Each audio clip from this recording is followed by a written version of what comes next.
जहाँ पे मेरे नबी ने बेटियों के होने पर जन्नत की खुशखबरी सुनाई है कि जिसकी 3 बेटियाँ हों और वो उनकी सही से परवरिश करे और उनका वक्त पर निकाह कर दे तो वो जन्नत में मेरे साथ ऐसे होगा ऐसे। और आज हम देखें जिस घर में बेटी पैदा हो जाती है बापों की नींदें खराब हो जाती हैं, उनके माथों पर लकीरें पड़ जाती हैं। सारे ऐसे नहीं होते लेकिन ऐसे बहुत से लोग हैं। कल मेरा कहीं किसी रिश्तेदारी में जाना हुआ तो वहाँ पे मैंने खुद एक्सपीरियंस किया है, पर्सनली मैंने इसको एक्सपीरियंस किया है। मुझे वहाँ पर जाकर रिपोर्ट मिली कि बेटी को पैदा हुए कई दिन हो गए और बाप ने अभी तक उसका चेहरा नहीं देखा है। इसकी क्या वजह है कि इसकी वजह यही है कि उसके घर में बेटी पैदा क्यों हुई। और सिर्फ इतना ही नहीं, उसके कान में अजान तक दिलाना भी जरूरी नहीं समझा। यार ये किस तरफ हम लोग जा रहे हैं। अगर बेटियां नहुसत होती तो क्या मेरे अल्लाह अपने हबीब prophet Muhammad peace be upon him सल्लल्लाहु अलैहि वसल्लम को 4 बेटियां देते। यार उस नन्ही सी जान ने क्या गलत कर दिया। अगर वो लड़की पैदा हुई है, क्या लड़की पैदा होना उसके हाथ में था, या फिर उस माँ ने क्या गलत कर दिया अगर उसके जरिए से लड़की पैदा हुई है। क्या ये उस माँ के हाथ में था कि वो लड़की पैदा करे या लड़का पैदा करे? नहीं मेरे भाइयों, ये सिर्फ अल्लाह के हाथ में है। लड़कियां रहमत होती हैं और लड़के नेमत होती हैं। अल्लाह जिसको चाहता है रहमत अता करता है, अल्लाह जिसको चाहता है नेमत अता करता है। आज लड़कियां अपने बापों पर बोझ क्यों हैं? क्योंकि जो हमने बोया है वो ही हमको काटने को मिल रहा है। क्योंकि जब हमें मौका मिल रहा होता है कि किसी बाप के लिए आसानी करे उसकी बेटी से सुन्नत तरीका पे शादी करके, उस टाइम हम बहुत ढीठ बन जाते हैं, उस टाइम बहुत लालची बन जाते हैं, उस टाइम हम बहुत नाक वाले बन जाते हैं।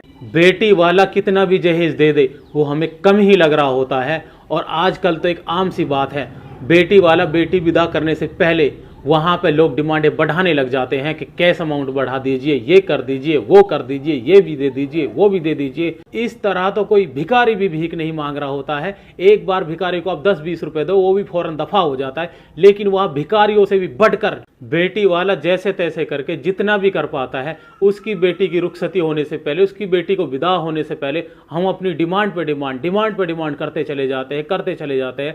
हम अपनी डिमांडें बढ़ाते ही चले जाते हैं। उस वक्त हम लोग ये भूल जाते हैं कि कल तू भी किसी बेटी का बाप होगा।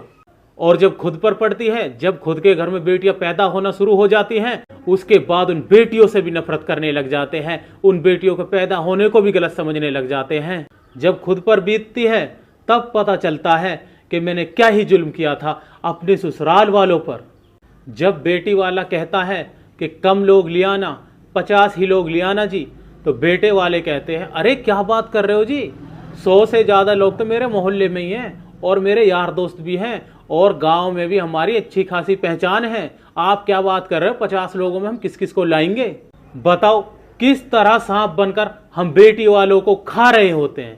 मुझे एक बात बहुत खाती है कि ये जो जनरेशन गुजरी है, जो ये पीढ़ी गुजरी है, हमारे बाप चाचा ताऊओं की जो पीढ़ी गुजरी है, इन्होंने तो चलो कम से कम ज़मीन बेचकर भी शादी कर दी अपने बच्चों की। अगर ये नहुसत ऐसे ही जमी रही, अगर ये जहेज जैसी नहुसत ऐसे ही जमी रही, अगर ये बारात जैसी नहुसत ऐसे ही जमी रही, तो आने वाली नस्ल क्या बेचकर शादी करेगी अपने बच्चों की? आपने कभी इस बारे में सोचा है? मेरे भाइयों, इस नहुसत को ख़त्म करो। इस्लाम में ना जहेज साबित है, ना बारात साबित है, और ना ही निकाह के मौके पर जो लड़की वालों की तरफ से दावत है वो साबित है। मेरे भाइयों, ये सारी गैर इस्लामी रस्में हैं, इनको ख़त्म करो, इन नहुसतों को ख़त्म करो।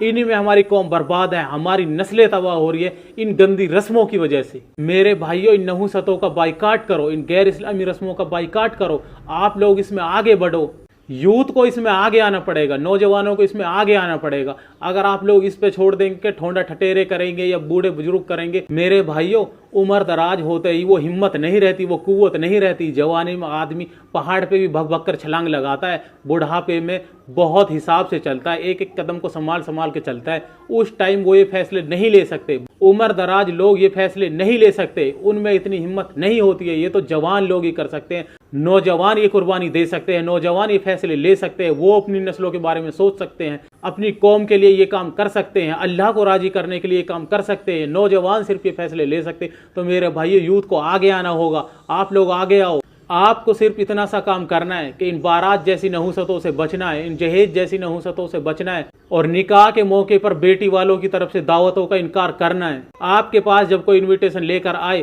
तो आप उन्हें ये कहें कि ये गैर इस्लामी रस्में हैं, हमने इनको छोड़ दिया है, इस्लाम में इनका कोई साबित नहीं है, ये मुसलमानों के काम नहीं है, इनमें हमारी नस्लें बर्बाद हो रही है। अगर आप हमें वलीमा में बुलाएंगे तो इंशाअल्लाह हम जरूर आएंगे। सामने वाले को अगर बुरा लगता है तो भाई लगने दे। लोग इन चीजों से इसलिए ही नहीं हट पा रहे हैं क्योंकि लोग इसको गलत ही नहीं समझ रहे हैं। कोई उनको गलत होने का एहसास ही नहीं दिला रहा है, कोई उनको ये एहसास ही नहीं दिला रहा है कि वो कुछ गलत कर रहे हैं।